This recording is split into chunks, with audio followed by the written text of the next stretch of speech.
Oh halo sobat semuanya, bertemu lagi dengan Mimin Alur Donghua. Di sini saya akan menceritakan alur anime Tales of Demons and Gods Season 5 versi novel. Dan mohon maaf jika video dan alur cerita tidak cocok atau tidak nyambung. Karena video yang aku bahas belum tayang episodenya. Terima kasih. Sebelum lanjut ke alur cerita, jangan lupa subscribe, like, and comment. Kalau gitu langsung saja, di episode sebelumnya. Ye Ziyun tiba-tiba bangun. Untuk alasan apa dia kesal? Apakah itu karena Nili pergi tanpa mengatakan apa-apa? Atau apakah itu karena ketika Nili kembali, dia bersama Xiaoning Er? Kenapa dia merasa seperti ini? Ini membuatnya bingung. Salah tempat. Apakah Anda yakin bahwa Anda tidak di sini mencari saya? Kata Nili, tertawa. Tiba-tiba, dia mengulurkan tangannya, memegang tangan Ye Ziyun dan mendorong permata spiritual badai salju ke mereka. Permata ini untukmu. Teman-teman saya semua ada di sini. Saya akan memperkenalkan mereka kepada Anda. Petik 2. Dia kemudian berjalan ke tempat Duze dan yang lainnya, bersama dengannya. Wajah Ye Ziyun memerah dan buru-buru mencoba membebaskan diri dari genggaman Nili. Di bawah begitu banyak orang, dia merasa sangat malu. Menonton adegan ini, mata Xiaoning Er memiliki cahaya kesedihan. Meskipun Nili telah mengatakan kepadanya sejak lama bahwa Ye Ziyun adalah orang yang paling penting dalam hidupnya, dan bahwa bahkan jika dia harus mengorbankan hidupnya, dia masih akan menjaga sisinya. Xiaoning Er seperti ngengat tertarik pada nyala api, dan memilih untuk tetap di sisi Nili. Namun, melihat Nili dan Ye Ziyun begitu dekat, dia tidak bisa menahan rasa sakit yang berdenyut di hatinya. Mata Xiaoning Er dan Ye Ziyun membuat kontak satu sama lain, dan keduanya merasa sedikit canggung saat mereka mengalihkan pandangan mereka. Lu Piao memberi Nili jempol kecil di hatinya. Nili benar-benar model dari generasinya. Meskipun Ning Er adalah Ye Ziyun dianggap keberadaan tingkat dewi, mereka mudah diambil oleh Nili. Pada saat ini, melihat aksi kecil Lu Piao, Xiao Sue memberikan pukulan pada Lu Piao dan memberinya tatapan tajam. Lu Piao meringis. Jika Xiao Sue bisa lebih seperti Xiaoning Er atau Ye Ziyun, yang sangat lembut, dia sudah sangat puas. Dia tidak bisa menahan napas panjang di dalam hatinya. Kita semua teman sekelas, kita sudah saling kenal. Duze memberi Ye Ziyun senyum ringan, ini adalah Xiao Sue, tunangan Lu Piao. Meskipun mereka teman sekelas beberapa bulan sebelumnya, mereka masih sangat asing dengan Ye Ziyun. Tetapi karena Nili, mereka bisa menjadi sedikit akrab satu sama lain. Duze, Lu Piao, Wei Nan dan yang lainnya tertawa dan mengobrol. Mereka berbicara tentang pengalaman mereka di alam penjara abis, yang membangkitkan rasa ingin tahu Ye Ziyun.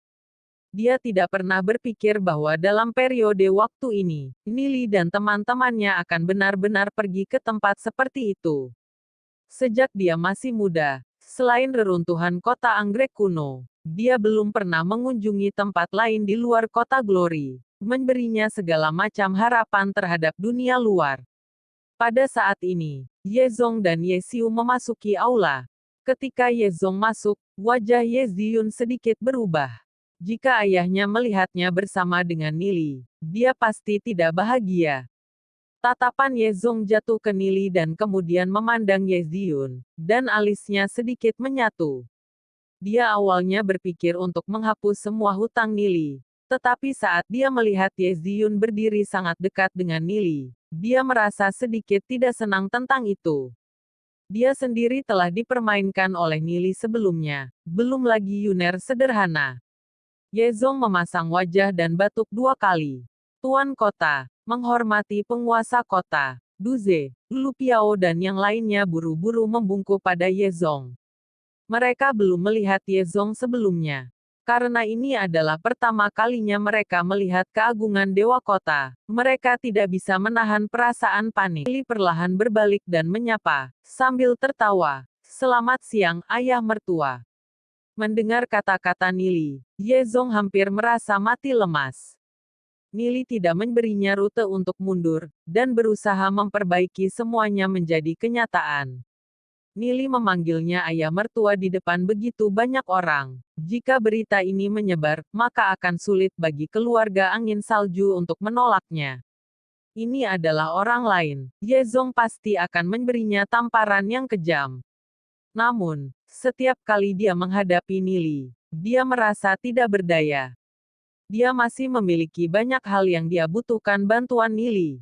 Dia batuk dan mengalihkan pandangannya.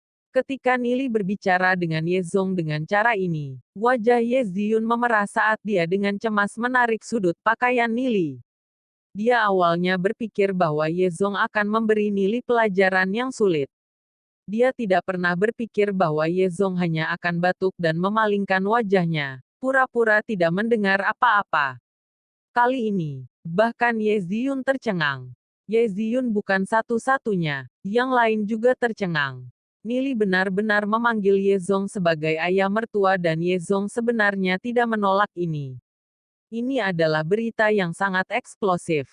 Mungkinkah penguasa kota benar-benar merekrut Nili untuk menjadi menantunya? Saat Yezong masuk, Duan Jian merasakan aura yang kuat datang dari tubuh Yezong. Jadi ahli tertinggi ini adalah ayah mertua tuannya. Duan Jian mengukir ini ke dalam hatinya. Xiaoning, merasakan hidungnya berubah sedikit masam, dan menahan air mata dari mengisi matanya. Dia tidak pernah berpikir bahwa Nili dan Yeziyun akan telah berkembang ke tingkat seperti itu, bahkan tuan kota telah setuju. Melihat sosok punggung Nili, dia merasakan kehilangan yang dalam dan rasa sakit yang berdenyut di hatinya. Dia jelas tahu bahwa itu tidak mungkin, tetapi dia masih akan mencoba yang terbaik. Mungkin dia benar-benar tidak memiliki nasib untuk bersama Nili. Namun, dalam hati Xiaoning, dia masih memiliki sifat keras kepala. Dia masih berniat untuk tetap di sisi Nili, bahkan jika dia tidak menikah. Dia diam-diam akan menunggu sampai dia menjadi tua. Melihat ekspresi Yezong, Nili tersenyum ringan. Yezong akhirnya menjadi lunak. Karena itu, Yezong dapat dianggap sebagai orang dalam.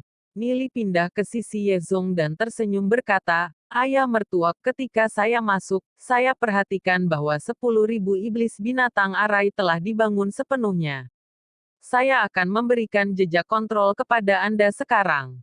Petik 2. Mendengar apa yang baru saja dikatakan Nili, Yezong merasakan wajahnya memanas. 10.000 iblis binatang arai adalah sesuatu yang dia dapatkan dengan menukar putrinya. Ini hanya mengisinya dengan air mata sedih di hatinya. Ayah mertua, dalam periode waktu terakhir ini, kami membuka barisan kuno di dekat City Lotus Mansion. Ternyata arai kuno yang mengarah ke ranah penjara abis. Kami mendapatkan beberapa barang bagus dari sana. Ini adalah kristal darah yang telah mengalami penyempurnaan. Ini sesuatu yang aku berikan untuk menghormatimu, kata Nili, meraih sekelompok kristal darah dari cincin interspatial dan memasukkannya ke tangan Yezong. Kristal darah, Yesiu dan Yezong keduanya tertegun. Kristal darah benar-benar bagus. Dengan kristal darah, budidaya mereka dapat meningkat ke ketinggian baru. Mungkin bisa memberi peringkat Black Gold peluang yang lebih baik untuk menembus peringkat legend. Tuan Yesiu, ini untukmu. Nili meraih kumpulan kristal darah dan memasukkannya ke tangan Yesiu. Mengambil begitu banyak blood kristal dalam sekali jalan, ini benar-benar kaya raya.